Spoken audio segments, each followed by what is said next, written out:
Student, welcome back. मैं था sir की क्लासेस।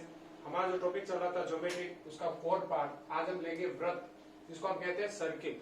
सबसे पहले हम वृत्त की डेफिनेशन डिफाइन करते हैं।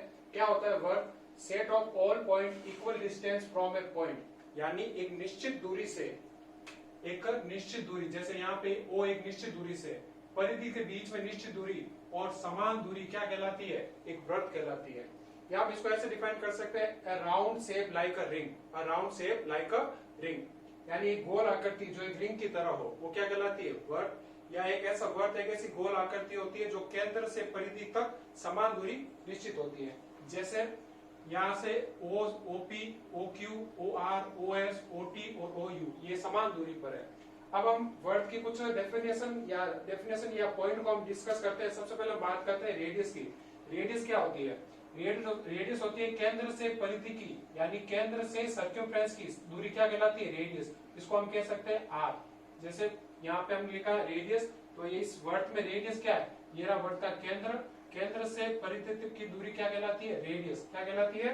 रेडियस।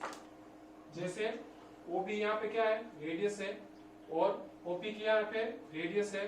इसी तरह ओ आर भी क्या है? रेडियस है। फिर हम बात करते हैं डायमीटर्स क्या होता है। डायमीटर्स क्या होता है? डायमीटर्स होता है जो वृत्त के केंद्र से दो बिंदुओं को मिलाने वाली रेखा, जो वृत्त के केंद्र से गुजरती है। कहां से गुजरती है? वृत्त के केंद्र से। तो यहाँ पे ए बी क्या है? डायमीटर से। ए बी क्या है? डायमीटर से। उसी प्रकार जीवा क्या होती है? दो बिंदुओं को मिलाने वाली रेखा क्या कहलाती है? जीवा कहलाती है। अब यहाँ पे ध्यान देना स्टूडेंट, ये और ये आपको सेम दिख रही होगी, लेकिन ध्यान रखना जो व्यास होता है वो हमेशा केंद्र से निकलता है। कहां से निकलता है? केंद्र से। और जो जीवा होता है वो दो बिंदुओं को मिलाने वाली रेखा होती है। आप चाहे तो यहाँ से भी दो बिंदुओं को मिला सकते हैं, आप चाहे यहाँ से भी दो बिंदुओं को मिला सकते हैं, वो कहलाती है जीवा। जैसे यहाँ पे है सीडी, सीडी भी जीवा है, और ए बी क्या है? ये भी जीवा है। तो एक क्वेश्चन यहाँ पे बनता है कि ए बी क्या है? ए बी व्यास भी है और एक जीवा भी है, और ए बी वर्त की सबसे बड़ी जीवा भी है। ओके स्टूडेंट, अगला है आर्क, जिसको हम कहेंगे चाप। आर्क क्या है? वर्त का एक भाग, जैसे यहाँ से लगाकर यहाँ तक एक वर्त का भाग क्या कहलाता है? आर्क। तो यहाँ पे सी क्यू डी क्या है? एक आर्क है। ओके स्टूडेंट, नेक्स्ट हमारा टॉपिक है, हम वर्ड के कुछ इंपोर्टेंट पॉइंट के बारे में डिस्कस करेंगे जो उसके महत्वपूर्ण भाग है। सबसे पहले हम बात करते हैं परिधि, सर्कमफ्रेंस। परिधि क्या होती है? नॉर्मली कोई भी आकृति होती है उसका बाह्य भाग क्या कहलाता है? परिधि या परिमाप। तो हम इसको परिधि या परिमाप के रूप में समझेंगे। सपोज करो ये ए है, एक व्यक्ति है, यहाँ से सर्किल के चारों ओर चक्कर लगाता है, तो ये जो चक्कर है, ये जो सर्किल बना, तो ये उसकी परिधि कहलाती है। क्या कहलाती है? परिधि। यानी किसी वर्ग का बाह्य आवरण क्या कहलाता है? परिधि। और परिधि का क्षेत्रफल क्या होता है? 2 पाई आर। यानी अगर आपको त्रिज्या पता है और पाई का मान आपको पता है 22/7 होता है, और मल्टीप्लाई करने पर जो आपका आंसर आएगा वो वर्ग का क्या कहलाएगा? परिधि।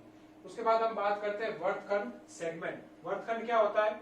अगर मैं वर्त में एक जीवा खींच दूं, जैसे ए बी जीवा, जिसको हम कहते हैं कोड, ये वर्त को दो भागों में बांटती है। ये हो गया दीर्घ और ये हो गया लघु। अब जब जीवा को दो भागों में बांटते हैं तो ये हो गया दीर्घ वर्तखंड और ये हो गया लघु वर्तखंड, जिसको हम कह सकते हैं मेजर सेगमेंट और मिनर सेगमेंट। कौन दो भागों में बांटता है? जीवा वर्त को दो भागों में बांटती है।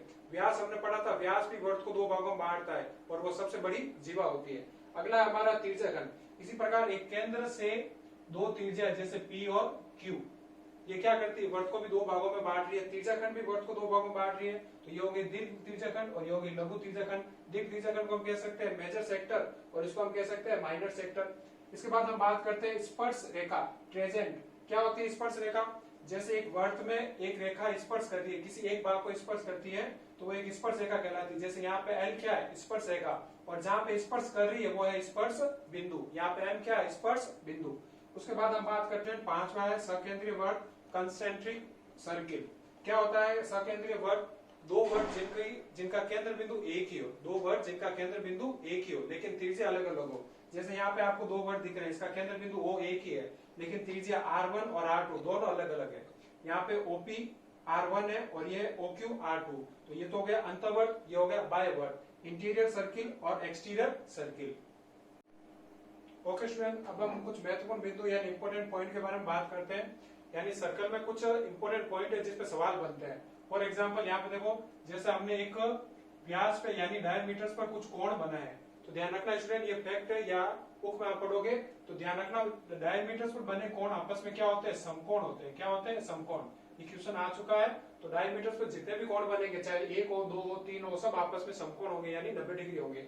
इसका अगला पॉइंट है, यानी अगला पॉइंट है कि यदि केंद्र से त्रिज्याओं पर बना कोण, जैसे यहाँ पे कोण बन रहा है AOC, इसका मान परिधि पर बने कोणों के मान का दुगना होगा। परिधि पर बने कोणों का मान का दुगना होगा, यानी अगर आपको पूछ ले AOC का मान कितना है, तो AOC का मान होगा ABC के मान का दुगना, यानी 40 इंटू 2, यानी AOC का मान होगा आपके 80 डिग्री। कितना होगा? 80 डिग्री, क्योंकि वर्त की त्रिज्या और केंद्र से त्रिज्या द्वारा बना कोण परिधि से बने कोण का दुगना होता है। ठीक है स्टूडेंट, अगला है केंद्र से जीवा की दूरी, ये लंब होती है। क्या होती है? लंब, यानी इसको बराबर दो भागों में बांटती है।